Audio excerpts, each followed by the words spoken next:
Spectacle des plus fascinants, voici maintenant le concours de danse. C'est là que le mythe de la Vaïné prend toute sa signification à travers la grâce des gestes et des mouvements du corps. La qualité d'un bon spectacle dépend autant de la chorégraphie de l'ensemble que de la coordination des mouvements de chacun des participants, sans oublier le choix des costumes, l'orchestre, les chants ou encore l'originalité des thèmes retenus. Des tribunes, on ne saurait imaginer la quantité de passion, d'imagination, de discipline et de travail que représente chaque spectacle du Haïva. On recense aujourd'hui 4 types de danses, toutes apparentées aux traditions d'antan. Le Otea, que vous pouvez admirer, est une danse commune à toute la troupe et met en scène, sur le thème d'une légende, une gestuelle différente pour les hommes et les femmes. Les danseurs évoluent en colonne sous l'impulsion du Ra'atira et de l'orchestre qui utilise ici uniquement les percussions.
Voici maintenant la parima. C'est une danse qui s'effectue sur un rythme plus lent et qui fait surtout appel au mouvement des mains et des bras.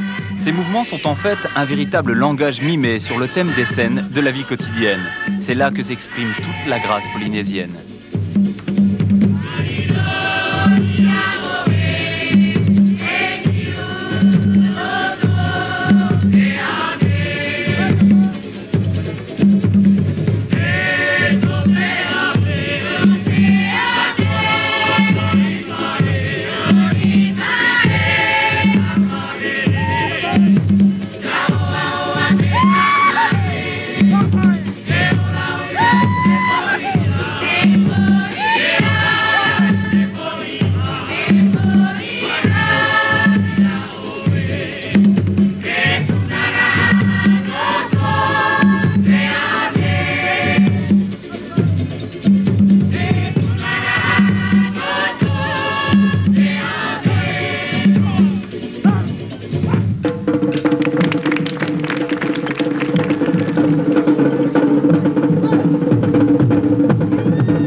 Se danse dans un cercle formé par un chœur assis. Chaque groupe est libre de choisir le thème qu'il désire interpréter lors du concours.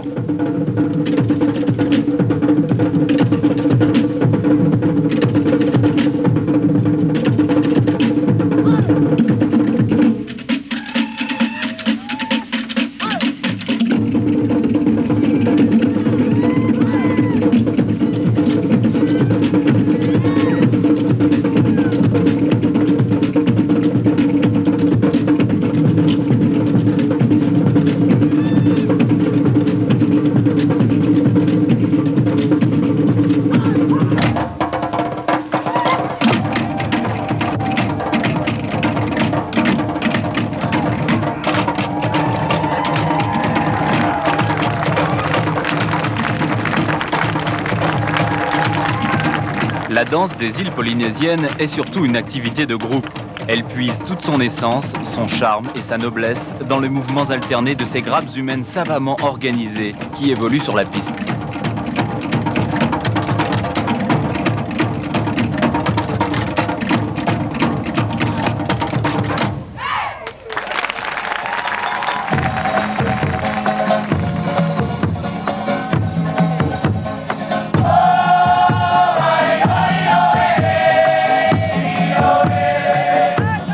L'Aparima peut aussi raconter une légende telle celle de Hiro, dieu de la guerre polynésienne.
Vient enfin le moment tant attendu du concours de la meilleure danseuse et du meilleur danseur, titre envié et convoité qui donne l'occasion au public d'admirer le talent des jeunes Polynésiens.